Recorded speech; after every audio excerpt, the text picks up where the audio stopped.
जय हिंद साथियों। आपने देखा राज्यसभा चुनाव के अंदर जो 5 वोट सीधे के सीधे एक इंडिपेंडेंट कैंडिडेट को गए। अभी तक उनके नाम सार्वजनिक पार्टी की तरफ से, हमारी पार्टी की तरफ से नहीं करे गए और 3-4 वोट्स ऐसे हैं जो बताते हैं जो कैंसिल हुए। तो बात यह है कि जो वोट कैंसिल हुए, पहले तो पार्टी उनके नाम डिस्क्लोज करे, ओपन करे कि किस किस के नाम, किस किस की वोट जो है वो कैंसिल हुई है। अब कई फेक न्यूज डाल रहे हैं जिसमें मेरा भी नाम डाल रहे हैं कि मेरी वोट भी कैंसिल हुई है। देखो, कहीं ना कहीं हमारे इलाके की जनता, लोग उस चीज को सोचते हैं कि कैंसिल हुई है, क्यों हुई है, इसकी क्या आखिर मंशा थी।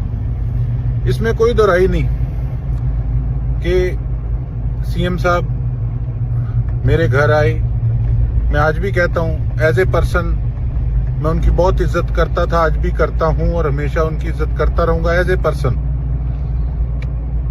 ऐसी बात नहीं, खट्टर साहब भी, उन्होंने भी मेरे से बात करी, मेरे से मुलाकात हुई। मैं बेशक किसी से भी मिलूं, हम विधानसभा के अंदर भी सबसे मिलते हैं। तो अगर कोई भी व्यक्ति बुलाए तो किसी से कोई लड़ाई तो नहीं है। पार्टीबाजी एक अलग चीज है, सामाजिक रिश्ते अपने अलग जगह हैं। तो अगर मैंने किसी से मुलाकात की तो मैंने कुछ छुप के नहीं की। मैंने आज भी, मैं खुद अपने मुख से बता रहा हूं, इसका ये मतलब थोड़ी है कि मैं अपनी पार्टी के विरुद्ध जा सकता हूं। तो अगर मेरे सामाजिक रिलेशंस सबसे हैं और उसको ओपनली मैं कहता हूं, तो कहीं ना कहीं एक राजनीति ऐसा दलदल बन चुकी है कि शक की सुई उस पर घूम जाती है कि शायद इसने गड़बड़ ना की। और उसी की तरह मेरे जैसे 3-4 और नाम जो हैं वो फेक चल रहे हैं कि इन लोगों के वोट कैंसिल हुए। उनमें से एक नाम तो ऐसे है जिनके परिवार को 40 साल हो गए कांग्रेस की सेवा करते को।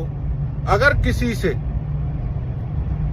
किसी का वोट कैंसिल हुआ भी है, किसी बुजुर्ग का हुआ है या किसका कैंसिल हुआ है, तो कम से कम उसको सार्वजनिक करना चाहिए कि आखिर वो कैंसिल हुआ क्यों है। मेरा नाम आया तो क्या केवल इसलिए कि अगर मैं सैनी साहब से मेरे अच्छे संबंध हैं या खट्टर साहब की मैं रिस्पेक्ट करता हूं, क्या इसलिए? तो हमारी पार्टी को वो नाम जो हैं वो सार्वजनिक करने चाहिए। और जो 5 विधायक, सीधा मैं तो ये कहूंगा, हमारी पार्टी की मंजी ठोकने का जिन्होंने काम किया, जो कि हम बच गए, जो मंजी हमारी नहीं ठुकी, परमात्मा ने बचा लिया, उन 5 को पार्टी से बाहर निकाल के फेंकना चाहिए। मैं भी पार्टी का हिस्सा हूं, विचार रखना मेरा भी हक है। और देखो, हमें हल्के में जाके लोगों को शक्ल दिखानी है। और सबसे पहले नाम उसमें मेरा लिख रखा फेक न्यूज में। तो मैं कल सुबह 10 बजे सेक्टर 9 चंडीगढ़ में जो हमारी पार्टी का ऑफिस है, मैं वहां जाकर गेट पे बैठूंगा, वहां धरना दूंगा कि रिक्वेस्ट करूंगा अपने नेताओं से कि उन लोगों के नाम सार्वजनिक किए जाएं जो 5 लोग कांग्रेस को नुकसान पहुंचा गए, और जिन 3-4 लोगों की वोट कैंसिल हुई है उनके नाम भी स्पष्ट किए जाएं। ये कहीं ना कहीं आज शक की सुई हम पे है, हमारी मजबूरी है। और 37 में से अगर 5-7 जनों को हमारी पार्टी निकाल भी देती है तो कोई फर्क नहीं पड़ने वाला। कौन सा सरकार गिर जाएगी, कम से कम आगे से सबक मिल जाएगा कि इस तरीके का काम नहीं करना।